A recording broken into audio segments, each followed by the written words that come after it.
하나님 말씀 같이 보시겠습니다. 이사야서 53장으로 가보겠습니다. 53장 1절부터 5절까지 제가 읽고 6절은 함께 합독하시겠습니다. 제가 먼저 읽습니다. 이사야서 53장입니다. 1절에서 5절까지 제가 읽고 6절은 함께 읽겠습니다.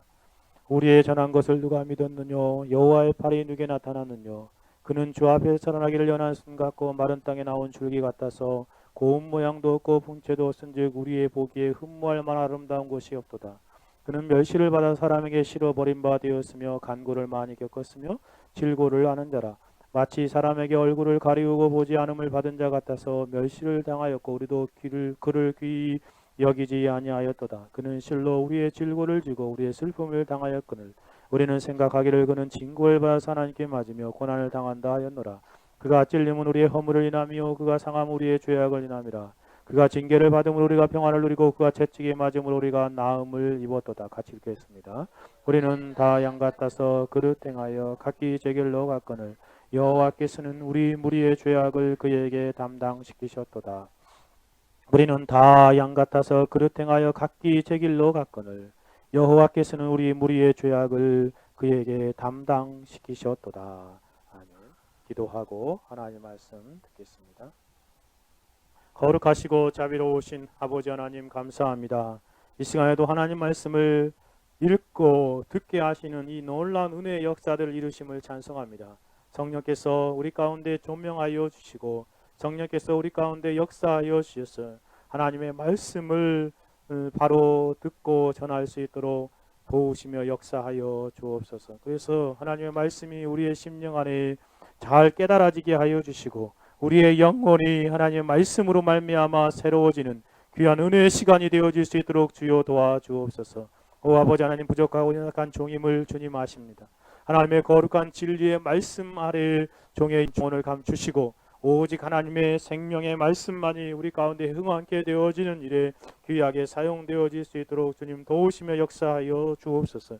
이 시간에도 생명의 말씀을 우리가 듣을 때에 하나님의 거룩한 성령의 깨닫게 하심과 믿어진의 은혜와 또 확신케 되는 귀한 은혜의 역사가 있어지도록 주여 역사하시고 도우시고 함께 하옵소서. 감사합니다. 홀로 영광 받으시기를 원하오며 살아계시고 역사하시는 우리 주 예수 그리스도의 이름으로 기도 올려 드리옵나이다. 아멘.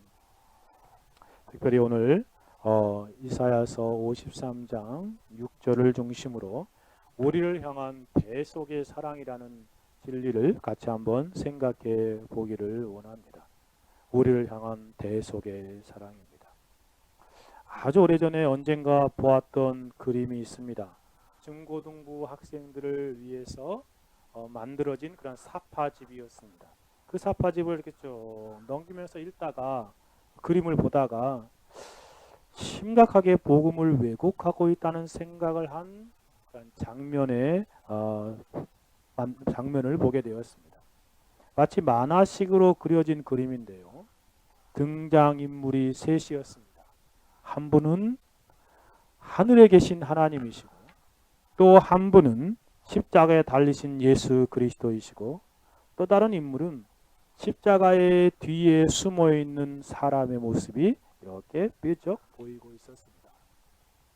하늘에서 하나님은 극하게 진노하시는 모습으로 성부 하나님이 나타나고 있습니다.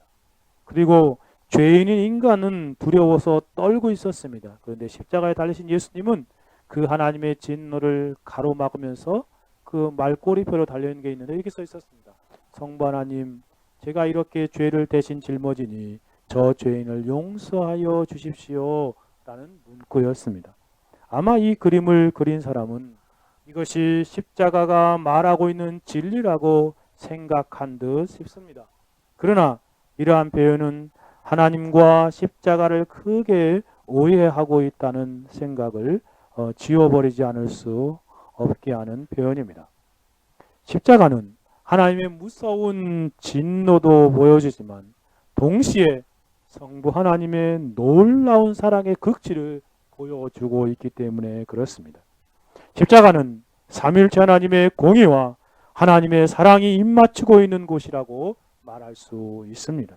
그러니 성부 하나님의 진노만을 표현하고 있고 성자 하나님의 사랑을 따로따로 구별하여 표현하는 것은 잘못한 것이라 생각할 수 있습니다. 사실 십자가에는요, 양 같은 자들인 사람의 죄악을 향한 성부 하나님의 놀라운 사랑도 표현되어 있습니다.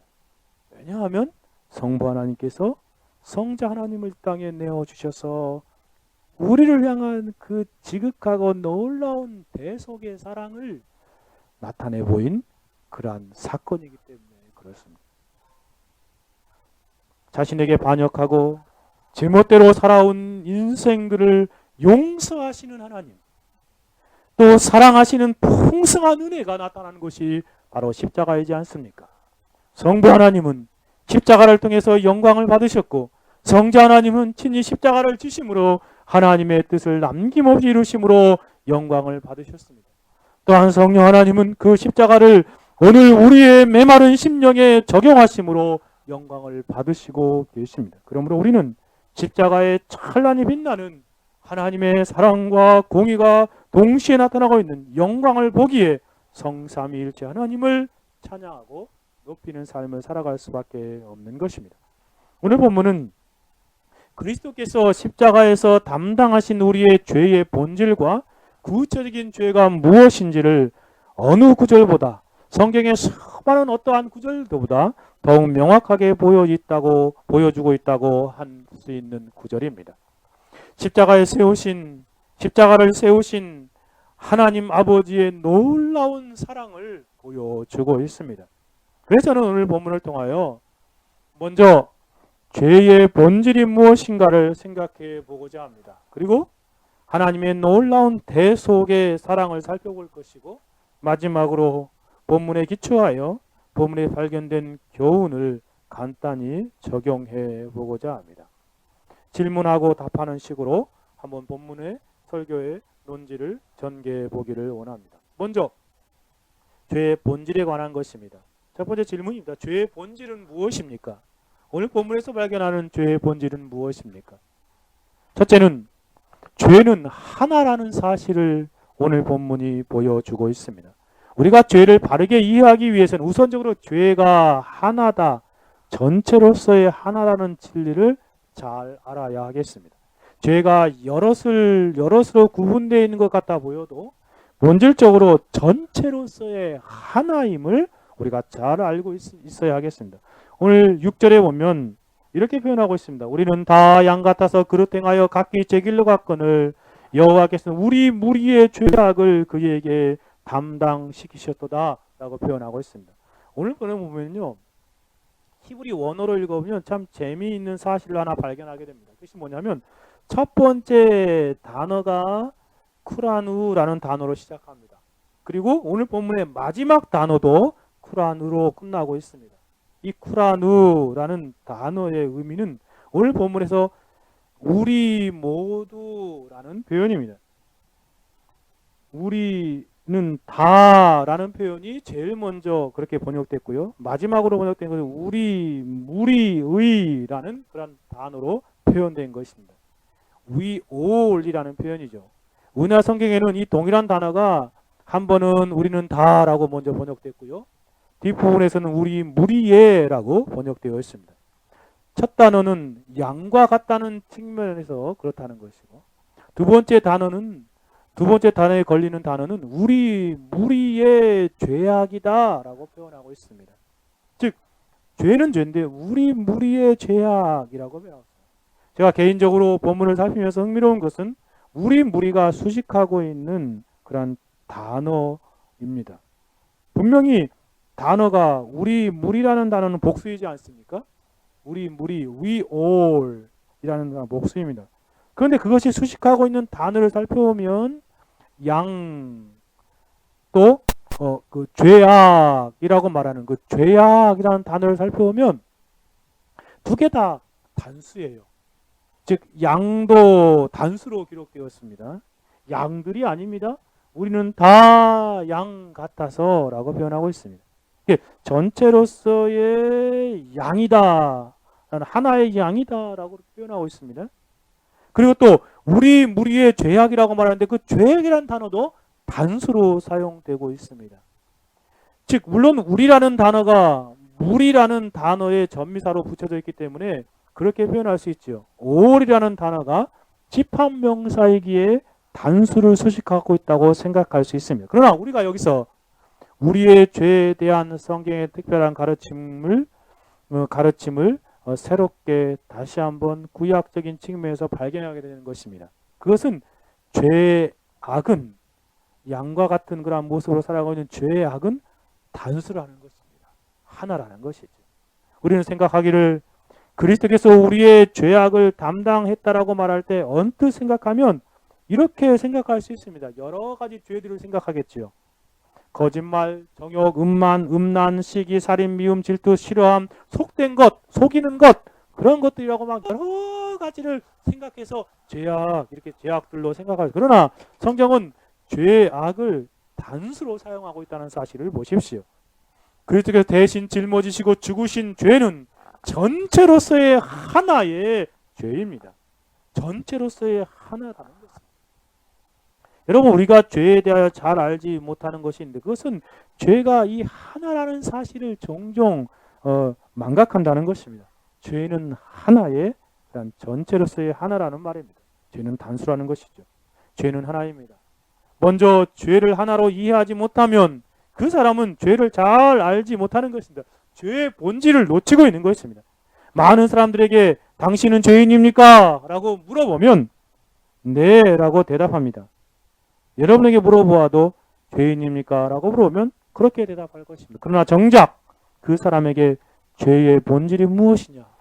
죄가 무엇이냐고 물어보면 자신이 죄인이라고 말한 그 고백이 성경에서 말하는 죄에 대한 본질을 이해함으로 대답하는 것이 아니라 자신의 생각에 나온 죄라는 사실을 알게 될 것입니다. 그게 무슨 말이냐면 단수로서의 죄를 이해함으로 죄인이라고 말한 것이 아니라 여러 가지 자신이 범한 복수로서의 죄를 가지고 죄인이라고 생각하는 것입니다.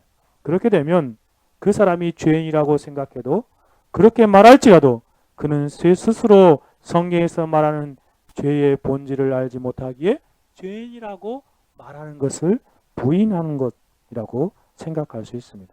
스스로 죄인이라고 속으로 말하고 있지만 실제적인 측면에서 자신은 죄인이 아니다라고 대답하는 결과에 이르게 됩니다. 왜냐하면 죄의 본질을 알지 못하게 되면 참된 죄를 깨닫지 못하기 때문에 그렇습니다.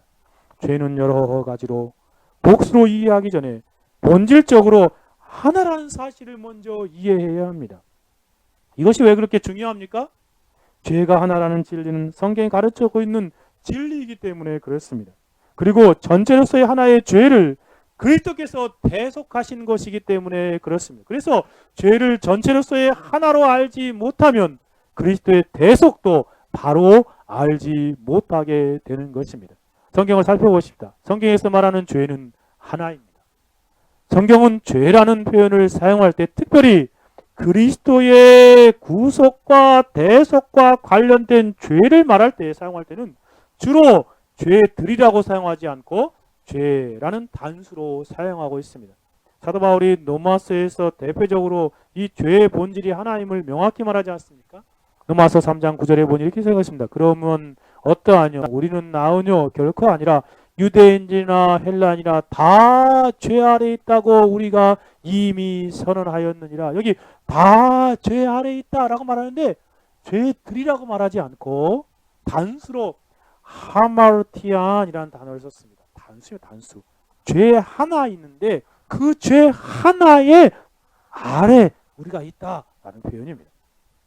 로마 3장 20절에서도 그런 율법의 행위로 그 앞에 의롭다함을 얻을 육체가 없나니 율법으로는 죄를 깨달음이라. 그래서 죄를 깨달음이라고 이 죄도 하마르티아스라는 단어 그 단수로 기록되고 있습니다. 로마서 5장 12절에서도 특별히 이 대표의 원리를 사용하면서 이렇게 설명합니다. 그럼 이러므로 한 사람으로 말미암아 죄가 세상에 들어오고 죄라고 단수를 쓰고 있죠. 마치 또 의인화시켜서 사용하고 있죠. 죄로 말미암아 이것도 단수입니다. 사망이 왔느니 이와 같이 모든 사람이 죄를 지었으므로 모든 사람이니까 죄들을 지었음으로 해야 될 것인데 죄라는 단수를 사용하고 있습니다. 사망이 모든 사람에게 이르렀느니라 라고 표현합니다. 성경은 무엇인가 우리 가운데 죄의 본질에 대하여 분명히 가르쳐주고 있는 듯합니다. 죄는 하나이다 라는 것입니다. 그리스도의 구속과 대속과 관련하여 이와 같이 죄를 단수로 여러 번 사용하고 있습니다. 죄는 전체로서의 하나라는 것입니다. 여러분이 이해하기 쉽게 말씀드려 보려고 합니다. 마치 죄를 비유하자면 거대한 한 그루의 나무와 같다라고 말할 수 있습니다. 거대한 한 그루의 나무가 같다. 그 나무에는 많은 열매들이 맺혀 있겠지요. 여러 가지 모양으로 나타날 것입니다. 그러나 그 모든 죄의 목록들은 하나의 뿌리를 가지고 있습니다. 그것은 무엇입니까? 바로 하나님을 향한 반역입니다. 하나님을 향한 그 불순종, 그것을 보리로 하여 자라고 있는 죄악의 나무입니다. 즉 최초의 인류가 에덴 동산에 범한 원죄가 바로 이것입니다. 죄는 본질적으로 하나님을 마음에 두기를 싫어하는 그 본질적인 요소가 있는 것입니다. 하나님을 싫어하는 마음, 그것에서 수없이 많은 죄들이 삶의 열매로 나타나는 것입니다. 모든 드러나는 그러한 자범죄들은 이러한 하나님을 향한 그 반역의 마음, 불순종의 마음, 싫어하는 마음에서 비롯된 것이라고 말할 수 있는 것입니다. 이러한 무수한 죄의 열매들은 결국 그 하나의 죄의 결과입니다. 모든 인생들이 범하는 죄는 바로 하나님에 대한 것에서 기인하는 것이죠. 근본적으로 본질적으로 하나님과 깨어진 관계 가운데 있는 상태가 죄의 본질입니다. 죄는 하나입니다. 그것이 무엇입니까? 하나님과의 깨어진 관계, 깨어진 상태라는 것입니다. 죄는 하나의 거대한 나무와 같다고 말씀드렸습니다. 하나님을 향한 반역입니다. 하나님과 깨어진 관계입니다. 바로 그것이 죄입니다. 자신이 그 죄에 대해서 하나님과의 관계 측면에서 이해하지 못하면 그 죄는 아직 깨닫지 못한 것입니다. 사실 예수 그리스도가 대속과 구속을 이룬 것도 이 죄악을 속하기 위한 것이었습니다. 죄는 하나입니다. 더 나아가서 두 번째로 이 죄의 본질을 생각해 볼 수 있는 것은 죄는 거대한 세력이라는 것입니다. 우리가 죄에 대하여 그 본질을 알려면 죄를 단수로 생각해야 할 뿐만 아니라 죄를 커다란 세력으로 이해해야 합니다. 죄는 영혼 깊은 곳에 자리 잡고 있어서 우리의 전 인격과 삶을 지배합니다. 우리의 사상과 우리의 생각과 우리의 마음을 지배합니다. 그리고 감정과 의지와 행동과 삶의 전 영역을 지배합니다. 마치 사도 바울이 죄가 어떤 그 인격을 가진 인격체인 양 강조하면서 죄가 라고 말하는 것처럼 그런 아주 강력한 그런 하나의 세력입니다. 근데 그 세력이 얼마나 강력하냐면 죄의 세력이 미치는 그 영향력을 보면 아주 강력하다라고 말씀드릴 수 있습니다. 죄의 세력이 미치는 영향력은 한 나라와 같다라고 비유해 보면 죄는 한 나라를 통치하는 그 군주와 같다라고, 그럼 전제 군주와 같다라고, 왕과 같다라고 말할 수 있습니다. 그것도 세상에서 가장 강한 통치를 하였던 어떠한 왕들보다도 뭐 네로나 아니면 루이 14세나 이러한 왕보다도 가장 강력하고 악랄한 통치를 하고 있는 왕과 같다라고 말할 수 있습니다. 그래서 죄가 지배하는 나라에 살면 필연적으로 그 백성들은 죄의 폭정에 시달릴 수밖에 없는 노예와 같이 살아갈 수밖에 없습니다. 거기에 저항할 수도 없고 그 강력한 철권 통치에 순복하면서 죄의 세력에 질질 끌려다니면서 살아갈 수밖에 없다는 것입니다. 우린 주위에서 죄의 세력이 얼마나 강력한지 우리 주위를 보면 금방 알 수 있지 않습니까? 예전에 어떤 그런 살인죄를 범한 그 죄인을 형사가 취재하는데 그 사람이 살인죄를 범한 사람이 하는 말이 내가 왜 그런지 모른다고 내가 무엇인가 흘렸다라고 그렇게 말하는 것들을 들어보았습니다. 죄에 한번 사로잡힌 영혼이 얼마나 그 죄의 그 강력한 세력에 의해서 자기가 원하지도 않는 일들을 행하게 되는지를 표현해 주는 말이라 한 예라 하겠습니다. 자기도 죄의 세력에 붙들리면 확 사로잡혀 버리는 것이에요. 죄의 노예로 저지른 죄가 시키는 대로 순식간에 욱 하여서 그러한 일들을 행해 버리는 것입니다. 얼마나 많은 사람들이 죄의 노예로 이 땅을 살아가고 있는지요. 죄의 강력한 세력 앞에서 코가 깨서 질질 끌려가고 있는지요. 마치 시골에서 이 소를 황소가 이렇게 어릴 때 코를 이렇게 뚫지 않습니까? 그 코 왜 뚫냐면 이 나중에 잘 길들이려고요. 이 뭐 나중에 이제 커가지고 코 어릴 때 꼴 뚫어가지고 이 밭을 갈고 그러면은 끈 하나만 이렇게 당기면 이쪽으로 가고 끈 하나만 들지 않습니까? 이 죄에 꺾인 인생들이 바로 그 죄의 강력한 세력에 의해서 그 큰 소가 끈 하나에 이끌려서 제일제일 끌려가는 것처럼 죄의 강력한 세력에 이끌려서 사람들은 이 세상을 살아가고 있습니다. 참으로 많은 사람들이 죄의 강력한 세력에 이끌려 죄를 지으며 살아가고 있는 모습들을 보게 됩니다. 아니 더욱 확실한 것은 많은 사람들 생각하지 않아도 우리 자신의 죄악된 본성을 살펴보면 그것이 명확하게 드러나지 않습니까? 저는 다른 사람 누구를 생각하기보다 제 자신을 문득 보면 깜짝 놀랄 때가 많습니다. 목사임에도 불구하고 제 안에 있는 죄의 세력이 불처럼 일어날 때에는 지옥의 불길이 마치 제 마음 안에 있는 듯한 그런 착각에 빠지곤 합니다. 누군가가 나를 막 모욕하고 막 애매하게 막 공격하면 그런 소리가 들려오면 속에서 금방 저놈을 확 라고 마음이 자연스럽게 생각나는 제 자신을 보게 됩니다. 아주 오래전에 아내와 결혼한 지 얼마 안 됐을 때 집 주위에 권투 도장이 있었습니다. 이제 그 차를 댈 데가 없어서 그 입구에다 차를 댔었어요. 아주 옛날에 처음에 끌었던 차인데 아침에 그 차를 대고 이제 들어왔어요. 근데 아침에 권투 도장 관장이 차를 빼라고 막 전화를 했습니다. 그런데 아내가 받았어요. 아내는 영문도 모르고 냉정하게 전화를 받았습니다. 기차 타고 목소리로 전화를 받았죠. 그때 밖에 나갔더니 이 사람이 버럭버럭 화를 내면서 아내를 막 욕하는 거예요. 그 여자 누구야? 막 그러는 거예요. 순간 마음이 저놈을 하는 생각이 권투수장 관장이니까 제가 싸워도 못 이길 거 아니에요. 그죠? 근데 확 올라오더라고요. 인간의 본성이 얼마나 이 정말 죄악의 큰 세력에 붙들려 살아가는지.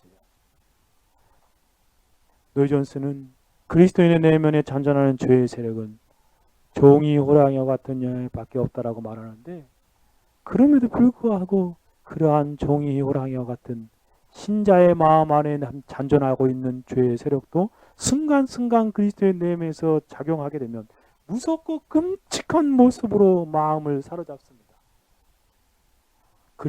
종이 호랑이라고 해서 아무런 세력의 힘이 없는 것이 아닙니다. 강력한 세력으로 작용하는 모습을 보게 됩니다. 그리스도인으로 순간 죄가 욱 하고 올라오면 깜짝 놀라는 것입니다. 그렇다면 여러분 불신자들의 안에 있는 죄의 세력은 얼마나 강력하겠습니까? 종이 호랑이 같은 죄의 세력도 이와 같다면 마음속에 살아있는 호랑이가 있는 사람들은 어떠하겠습니까? 우리가 사는 이 세상의 죄는 죄의 무섭고 강력한 세력이 이 사회를 무서운 세상으로 만들어 놓고 있지 않습니까? 우리가 밤에 홀로 길을 갈 때 가장 가장 무서운 것이 무엇입니까? 바로 사람이지 않습니까?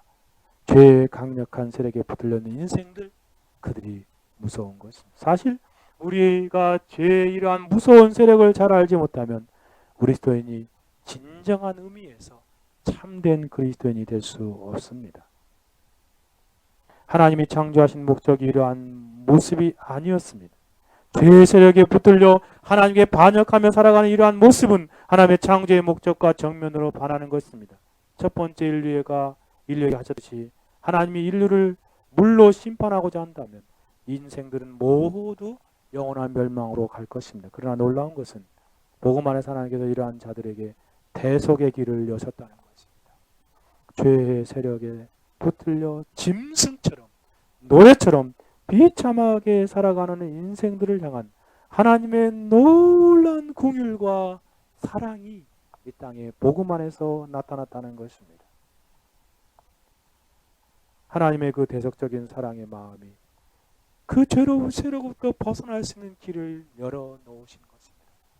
더 강력하신, 죄보다 더 강력하신, 세상의 권세보다 더 강력하신 그리스도께서 이 땅에 오셨어요.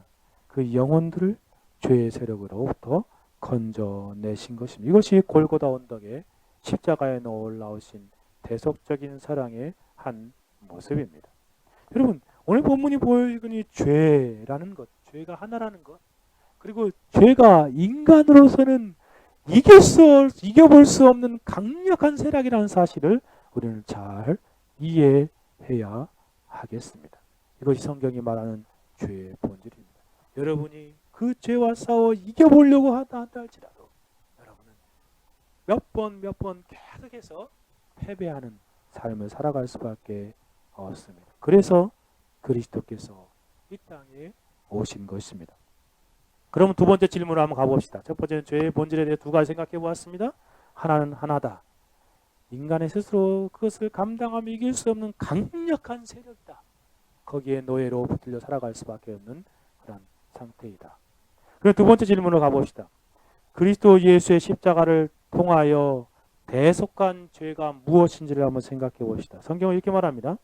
우리는 다 양 같아서 그릇 행하여 각기 제 길로 갔거늘 여호와께서 우리 무리의 죄악을 그에게 담당시키셨도다라고 표현하고 있습니다. 여기서 우리는 예수 그리스도의 십자가를 통해서 대속하신 죄가 무엇인지를 생각하게 되어집니다. 첫째로 예수님께서 대속하신 죄는 우리 무리의 죄악이다라는 진리입니다.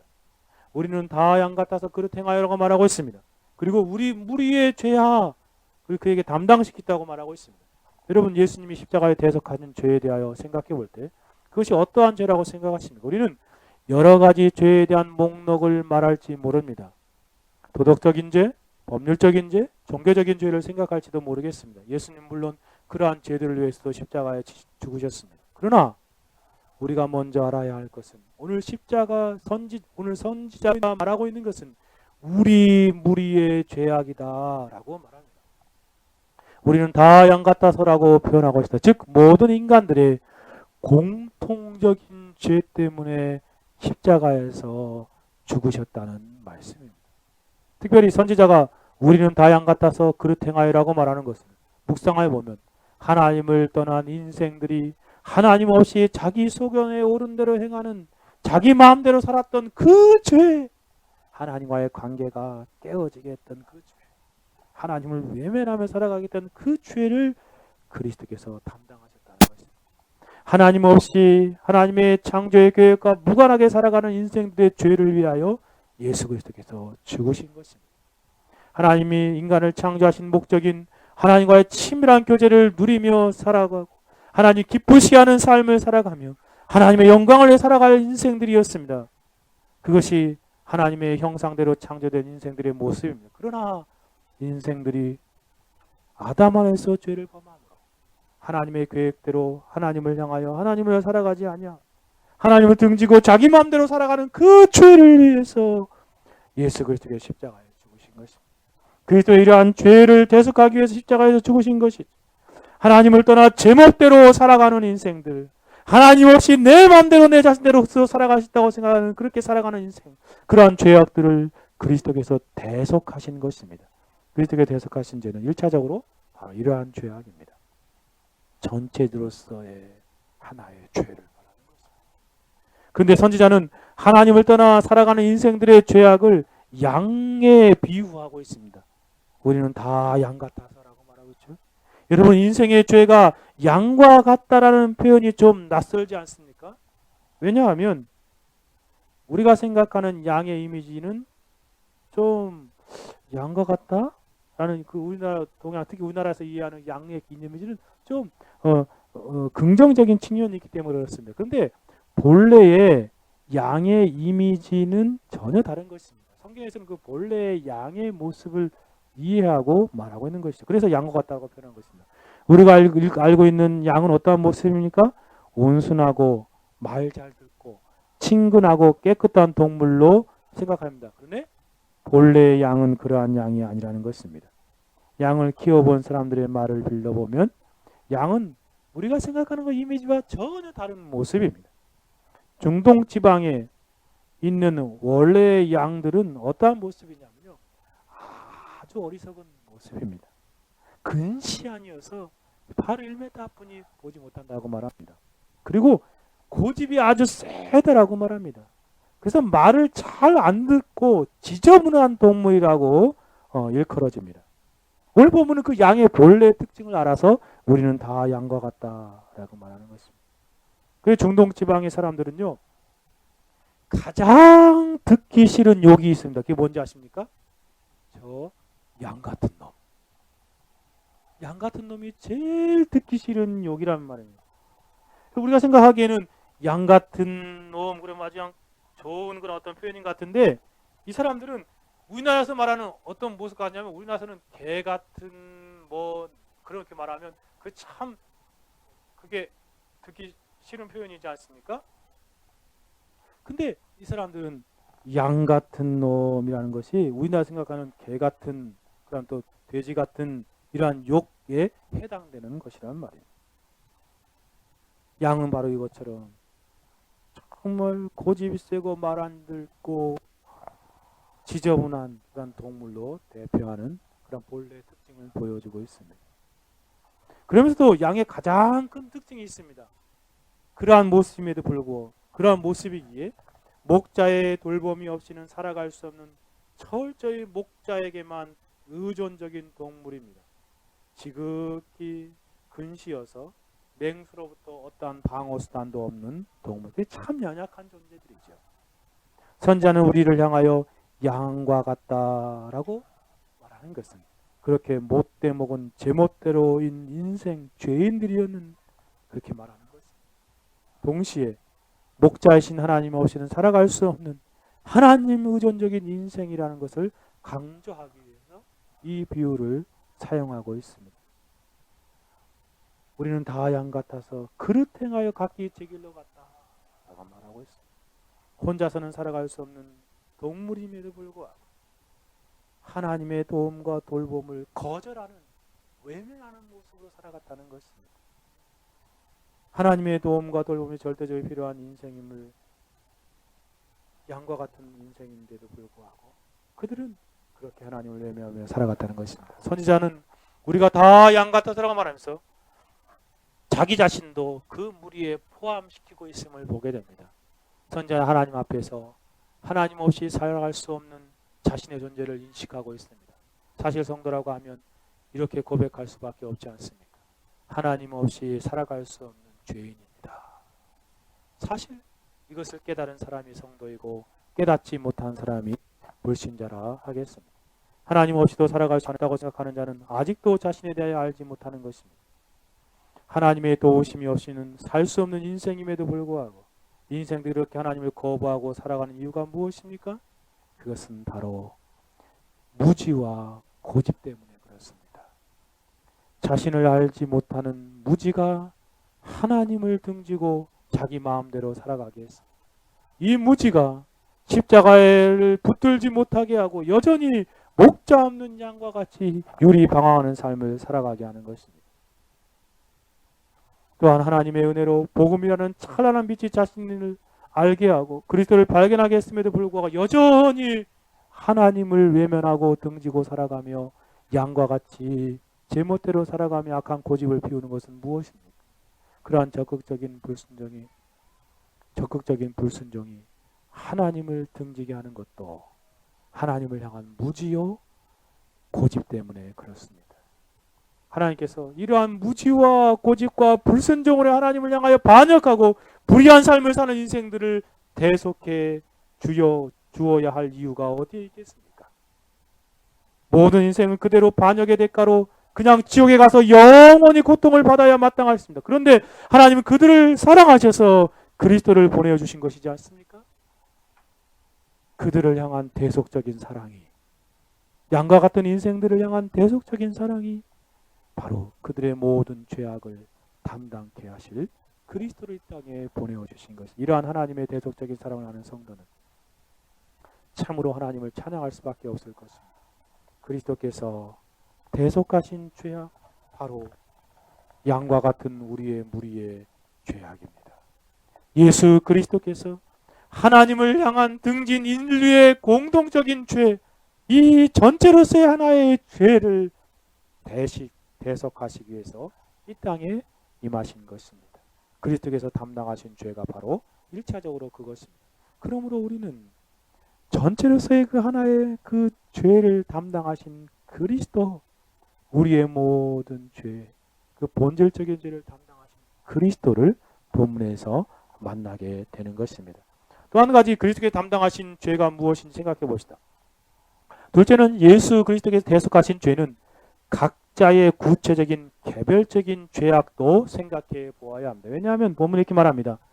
우리는 다 양 같아도 그릇 행하여, 그 다음에 뭐라고 하냐면 각기 제 길로 갔거늘 이라고 표현하고 있습니다. 각자 제 길로 갔다는 말이죠. 그리스도는 모든 인류의 공동적인 죄, 전체로서 하나의 죄를 대속하실 뿐만 아니라 나의 구체적인 죄까지도 대속하셨습니다. 그리스도께서 대속하신 죄는 바로 저와 여러분의 구체적인 죄도 대속하셨다는 것. 전체를 다 대속하셨을 뿐만 아니라 우리의 그러한 구체적인 죄의 항목까지도 그리스도께서 담당하시고 짊어지셨다는 말입니다. 어떤 한 청년이 어떤 목사님에게 상담 메일을 보냈다고 합니다. 목사님, 저는 이렇게 흉악한 죄를 지었습니다. 그러한 내용을 길게 써서 목사님에게 보냈습니다. 그러면서 하는 말이, 이러한 죄도 용서를 받을 수 있을까요? 그가 적은 죄 목록들을 읽어본 목사님은 정말로 말로 이루 다 할 수 없는 죄를 지은 그 내용의 메일을 보면서 참 눈물을 흘렸다고 그렇게 말합니다. 그 청년은 죄책으로 인하여 자살하려고 하기 직전에 목사님에게 메일을 보낸 것입니다. 그 청년은 오랫동안 교회 생활을 한 사람이었다는 것인데, 그러나 은밀하게 그 죄를 즐기고 살아왔습니다. 하나님께서 그 죄를 놀랍게 보게 하신 것이죠.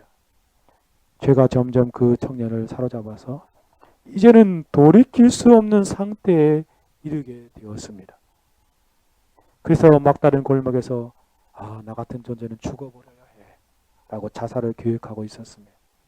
목사님 그 사람에게 그 죄의 목록들을 쭉 읽어 그 사람의 심정을, 그 사람의 그런 절박한 심령을 이해하고선 그에게 그리스도의 대속의 교리를 글로 적어 보내주었습니다. 당신의 모든 죄를 그리스도께서 십자가에 지고 죽으셨습니다 라고 적었습니다. 당신의 그러한 구체적인 죄들을 위해서 예수님께서 십자가에 죽으셨습니다 라고 알려줬습니다. 그랬더니 다시 답장이 왔습니다. 그 사람이 물어보기를, 목사님, 이렇게 하나님을 모독하는 죄도 말입니까? 하나님을 반역하고 외면하며 하나님을 모독한 이러한 죄도 그리스도께서 짊어지셨다는 말입니까? 네, 그렇습니다. 그 죄도 그리스도의 십자가에서 대신 지시고 죽으셨습니다. 심지어 당신이 예수 그리스도로 말미암아 구원을 받은 사람이라면 지금의 그러한 죄는 물론 이거니와 앞으로 어떠한 더 흉악한 죄도 용서받을 수 있습니다. 라고까지 알려주었습니다. 그 메시지를 받아본 청년은 그리스도의 대속적인 사랑을 다시금 깊이 이해하고 생명을 구할 수 있었다고 말합니다. 그렇습니다. 그리스도는 우리의 은밀한 모든 개인적인 죄악들을 위해서 십자가에서 죽으셨습니다. 예수님께서 2000년 전에 십자가에 대속하신 죄는 저와 여러분의 개별적인 모든 죄입니다. 예수님의 십자가의 보혈은 우리의 모든 죄를 담당하신 것이고 모든 죄를 씻으신 것입니다. 사도 요한이 증거하지 않습니까? 저가 빛 가운데 계신 것 같이 우리도 빛 가운데 행하면 우리가 서로 사귐 있고 그 아들 예수의 피가 우리를 모든 죄에서 깨끗게 하실 것이요. 진실로 그렇습니다. 우리 주 예수 그리스도와의 사귐이 있는 새로운 피조물이 된 하나님의 자녀들의 모든 죄는 예수 그리스도의 보혈로 깨끗하게 됩니다. 칭의적인 측면에서 생각하여 보면 이미 칭의를 얻은 그리스도 안에서 그리스도와 영적인 교제가 이루어지고 있는 하나님의 자녀들의 모든 죄는 그리스도의 보혈로 깨끗하여졌습니다. 심지어 칭의적인 측면에서는 이제까지 이렇게까지 말할 수 있습니다. 우리의 과거의 죄뿐만 아니라 현재의 죄, 정말 미래의 모든 죄가 그리스도의 십자가의 보혈로 깨끗게 된다라고 말할 수 있습니다. 물론 성화적인 측면에서 미래의 죄는 아직 범하지 않았기에 앞으로 죄를 범하게 되었을 때에 그리스도의 보혈의 효력이 적용되는 것이 사실입니다. 하지만 칭의적인 측면에서 생각해보면 미래의 죄까지도 이미 그리스도께서 십자가에 자신의 피로 모두 대속을 죄 용서함을 이루신 것이 자명합니다.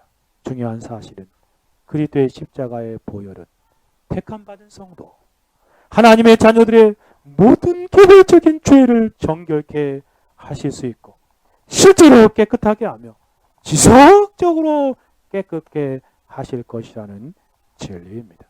왜냐하면 예수 그리스도의 대속적인 사랑이 저와 여러분의 모든 개별적인 죄를 담당하셨기 때문에 그러합니다. 저는 그리스도께서 담당하신 죄가 무엇인지를 생각해 보았습니다. 첫 번째는 전체로서의 모든 하나의 죄를 담당하셨다. 뿐만 아니라 저와 여러분의 구체적인 개별적인 죄악들을 다 담당하셨다라는 것입니다. 세 번째 질문을 가봅시다. 그러면 하나님께서 우리의 죄악을 대속하신 원리와 이유가 무엇입니까?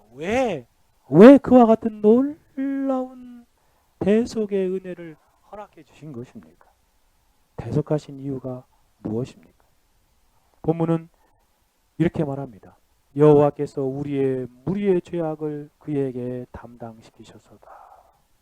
여기서 대속의 원리를 먼저 발견하게 되죠. 대속의 원리는 하나님께서 우리의 죄악을 대속하신 방법은 십자가를 통해서 이루어졌다는 것을 말하고 있습니다. 예수님께서 우리의 무리의 죄악을 다 담당하시는 십자가의 사건을 통해서 우리의 죄악이 용서받는 대속과 구속이 이루어졌다는 것입니다. 그리스도의 대속과 그리스도에게 죄를 전가하는 방식으로 이루어졌으며 또한 그리스도께서 대표하는 원리로 적용되어진 것입니다. 이걸 한번 나눠 생각해 봅시다. 그리스도께서 죄를 담당하신 대속의 원리는 첫째, 예수님이 이 세상에 오시는 것은 많은 사람들의 구속물 혹은 대속물이 되려고 하심이었는데 그 방식으로 이루신 것입니다. 마태복음 20장 28절에 말한 것처럼 인자가 온 것은 섬김을 받으려 하며 도리어 섬기려 하고 자기 목숨을 많은 사람의 대속물로 주려 함이라 라고 표현하고 있습니다. 여기 대속물이라는 표현은요, 뉴트론이라는 표현인데요. 이것은 다른 번역으로는 속전, 몸값이라는 표현입니다. 즉 죄를 속하는 값이라는 말입니다. 예수 그리스도께서 죄를 속하는 몸값이 되어 주심으로 말미암아 대속이 이루어졌다는 것입니다. 상업적인 의미에서 우리가 빚을 지었는데 그리스도께서 대신 그 빚을 갚았다는 말이죠. 그리스도께서 십자가에서 우리 대신 죄의 값을 온전히 다 지불하신 것입니다.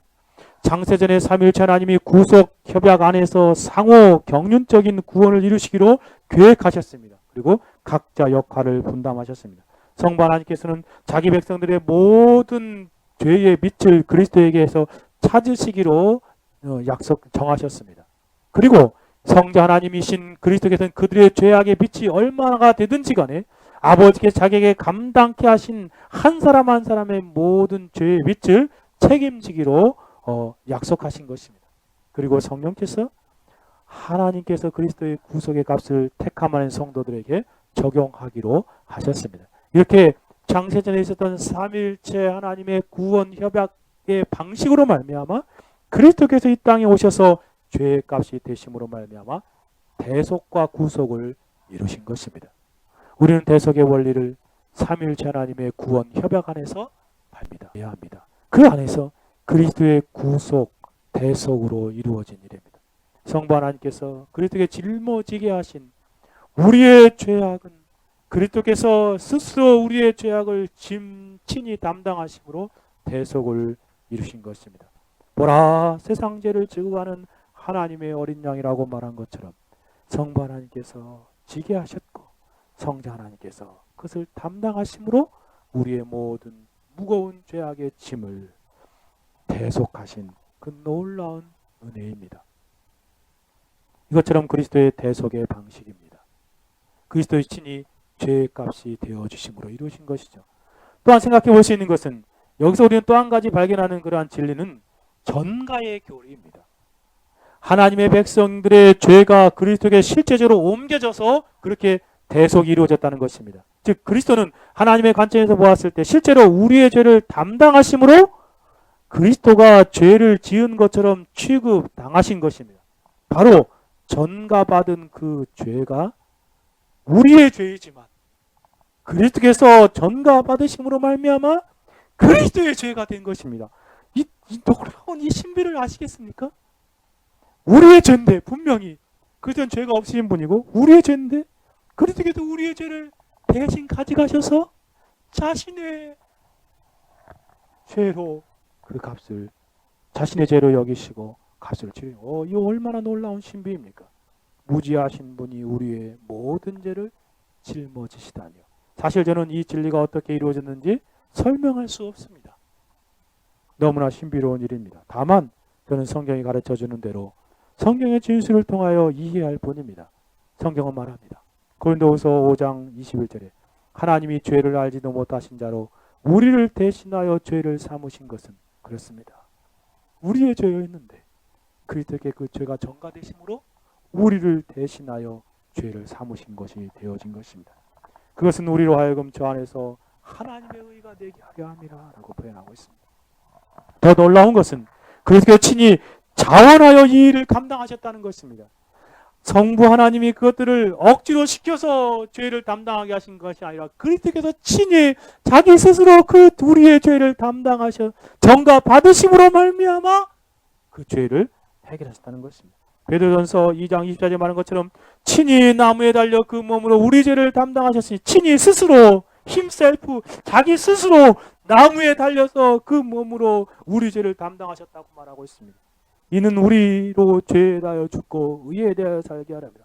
저가 채찍에 맞음으로 너희는 나음을 얻었나니 오 놀라운 신비의 은혜입니다. 그것을 이미 이 이사야 선지자는 53장 5절에서 말하고 있는 바지 않습니까? 그가 찔림은 우리의 허물 인함이요 그가 스스로 찔림을 받은 것은 저와 여러분의 허물 때문이라는 것입니다. 그가 상함은 우리의 죄악을 인함이라.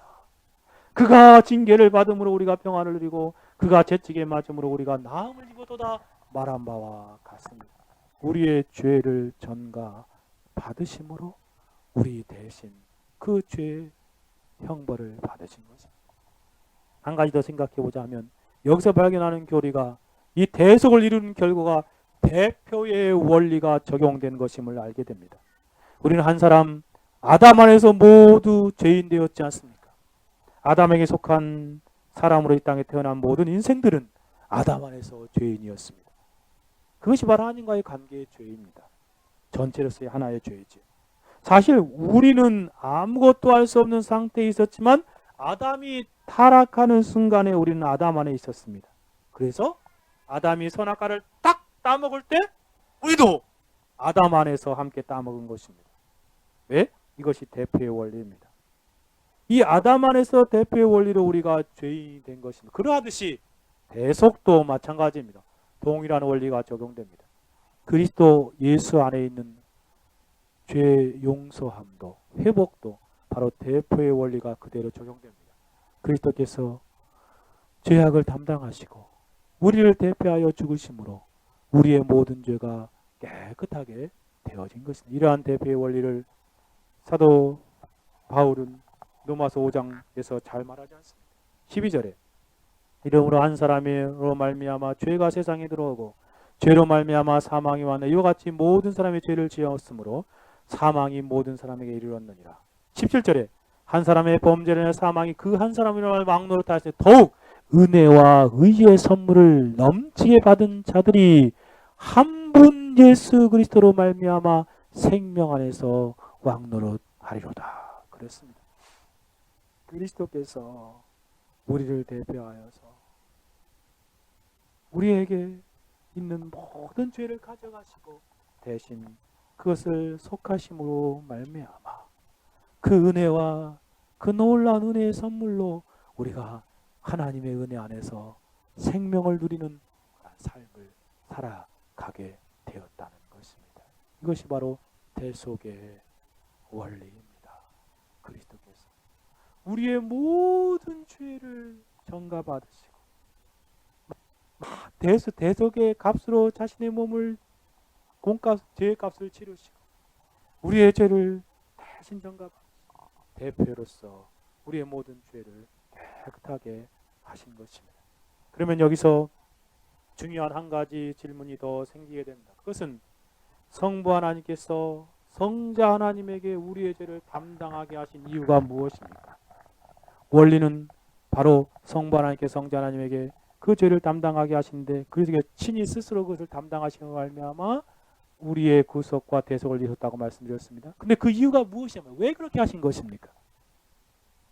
왜 예수 그리스도께서 우리 죄를 담당하시고 우리의 대표가 되어주신 것입니다. 그런 측면에서 왜 하나님께서 그리스도에게 우리의 죄악을 담당시켰습니다. 능동적인 측면에서 그리스도 예수께서 왜 친히 우리의 죄악을 자신이 대신 짊어지신 것입니까? 세 가지 이유를 생각해 볼 수 있습니다. 하나는 사람으로서는 죄악을 해결할 수 있는 방법이 없었기 때문에 그렇습니다.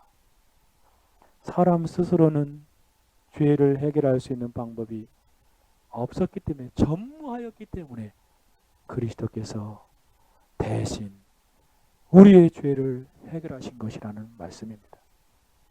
죄를 해결하지 않으면 죄의 강력한 세력으로부터 벗어날 수 없는데 인간 스스로는 그것을 이길 수 없다는 것입니다.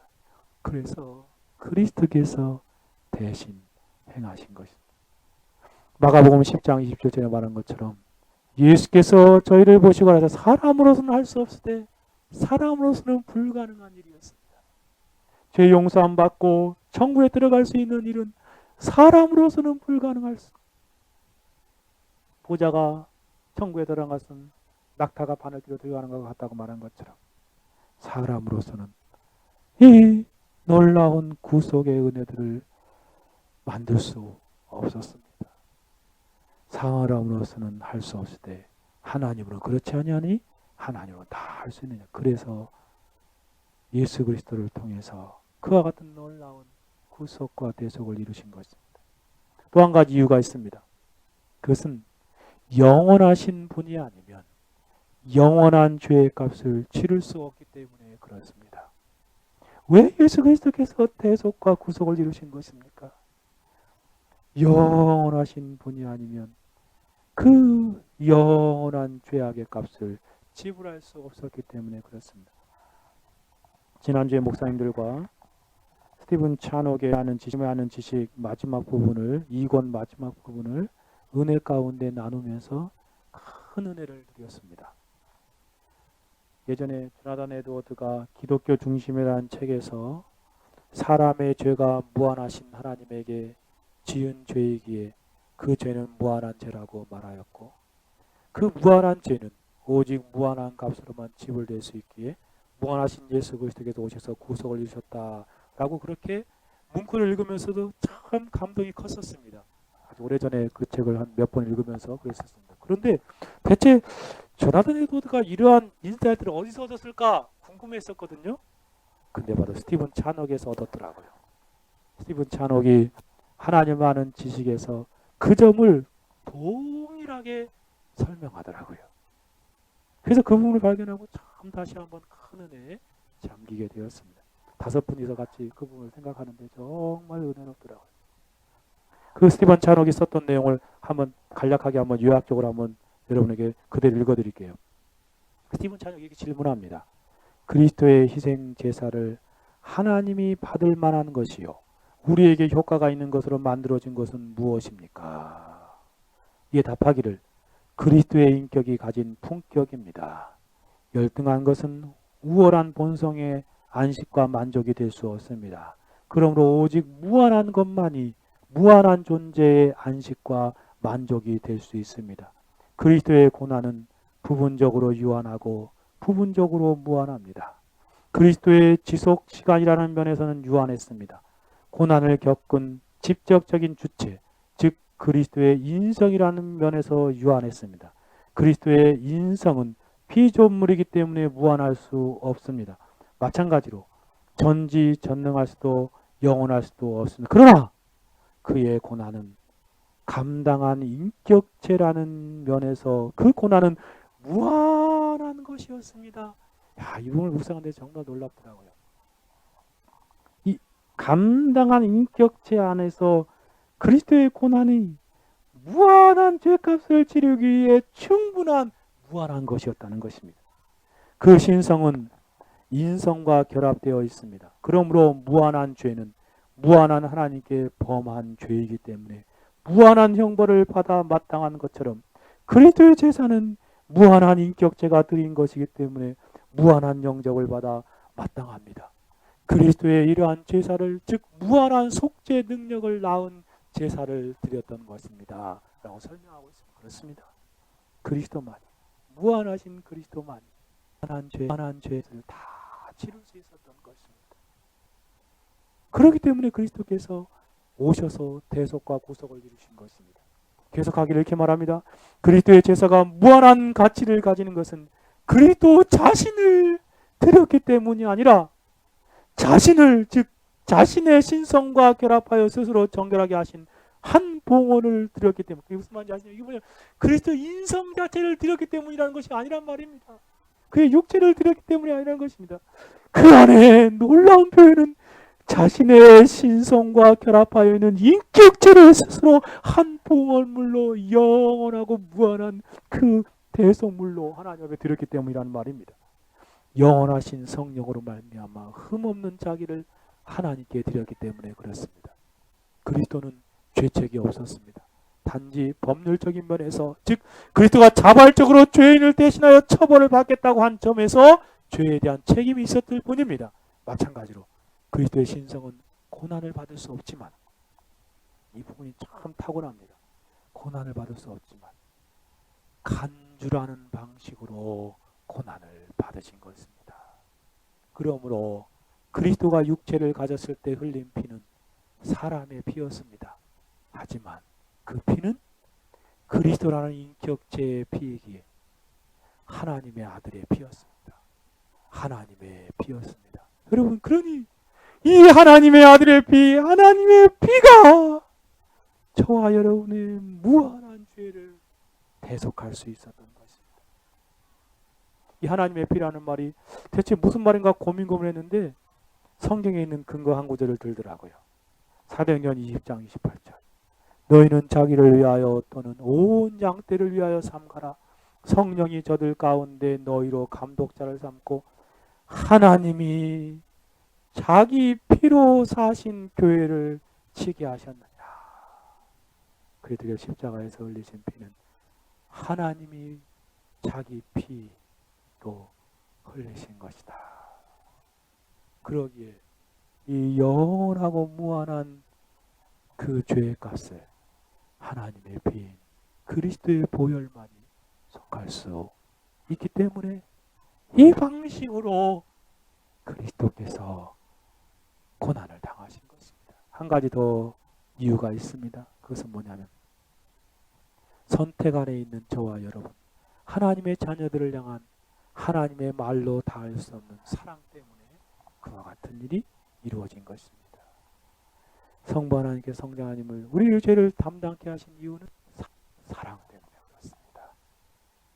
저와 여러분을 향한 말로 닿을 수 없는 그 희생적인 사랑, 그 신적인 사랑이 저와 여러분을 위하여 대속하게 하신 것입니다. 로마서 5장 8절에 말한 것처럼 우리가 아직 죄인 되었을 때 그리스도께서 우리를 위하여 죽으심으로 하나님께서 우리에게 대한 자기의 사랑을 확증하셨느니라. 그 놀라운 사랑, 그것이 동기가 되고 이유가 되어서 그리스도께서 그러한 대속을 이루신 것입니다. 설교를 마치고자 합니다. 이러한 우리를 향한 대속의 사랑을 경험한 우리는 어떠한 삶을 살아야 마땅하겠습니까? 간단히 항목만 말씀드려보려고 합니다. 첫째, 날마다 그리스도 예수의 십자가를 묵상하며 그 십자가가 나의 죄 때문임을 기억하며 이 땅을 살아가십시다. 나의 전체로서의 하나의 죄를 위해서 그리스도께서 죽으셨습니다. 또한 나의 구체적인 개별적인 죄를 위해서 그리스도께서 죽으셨다는 사실을 늘 기억하며 살아가십시다. 두 번째로 십자가를 묵상하면서 그 죄와 더불어 하나님이 얼마나 나를 사랑하셨는지를 묵상하십시오. 저와 여러분이 죄인임에도 불구하고 그 특별한 사랑을 그리스도께서 나타내 보여주셨습니다. 주가 저와 여러분의 죄를 담당하심으로 대속과 구속을 이루셨습니다. 그 놀라운 특별한 사랑, 그 특별한 사랑을 날마다 기억하며 살아가고 묵상하십시다. 그리고 더 나아가서 그리스도께서 우리를 특별하게 사랑하셨기에 우리도 그리스도를 특별하게 사랑하는 삶을 살아가십시다. 그리스도께 특별한 사랑을 드립시다. 그리스도께 특별한 감사를 드립시다. 그리스도께 특별한 찬양을 드리며 이 땅을 살아야 마땅하지 않겠습니까? 하나님의 일반적인 사랑을 받은 사람은 일반적으로만 사랑하면 됩니다. 그러나 그리스도의 특별한 사랑을 받은 저와 여러분은 그리스도의 특별한 사랑에 보답하는 삶을 살아가야 마땅할 것입니다. 그리스도의 사랑에 비친 자로서 그 사랑의 빛을 전하는 저와 여러분의 생애도 되어야 하겠습니다. 같이 한번 기도하겠습니다. 들은 말씀 생각하며 이 시간 기도하기를 원합니다. 그리스도께서 우리 죄를 담당하셨다는 이 탁월한 진리를 우리가 날마다 깊이 기억하며 그 감격 가운데 살아가게 해주시라고 하십시다. 같이 한번 기도합니다. 오 거룩하시고 자비로우신 하나님 아버지, 참으로 그리스도께서 우리의 죄악을 담당하신 놀라운 사실들을 생각할 때에 하나님 감사와 찬송과 존귀와 영광을 돌려드립니다. 전체로서의 하나의 죄를 담당하실 뿐만 아니라 우리의 개별적인 각기 제 길로 갔던 그런 모든 죄악들을 그리스도께서 친히 담당하셨습니다. 그리스도의 이 놀라운 대속의 우리를 날마다 묵상하며 살아가게 해주십시오. 그리스도에게 우리의 모든 죄악이 전가되어서 우리 죄를 다 남김없이 담당하신 그 놀라운 십자가의 그 놀라운 대속의 교리가 우리의 심령에 생생하게 살아 넘쳐서 그리스도의 십자가를 묵상할 때마다 나의 죄 때문임을 기억하며 그 그리스도의 감사와 찬송과 존귀와 영광을 돌리는 삶을 살아가게 하옵소서. 또한 나를 향한 그 놀라운 하나님의 사랑을 늘 기억하며 살게 해주십시오.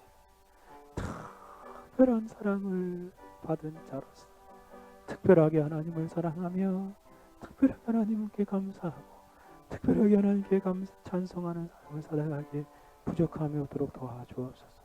주님, 이 세상을 살아갈 때에 영원하시고 무한하신 분으로 우리의 영원하고 무한한 죄값을 그의 인격체로서 인성과 신성의 결합 안에서 담당하심으로 영원한 죄의 용서를 이루신 하나님을 찬송합니다. 하나님 아버지, 그 무한하신 사랑 안에서 하나님을 높이는 평생의 삶을 살아가게 하옵소서.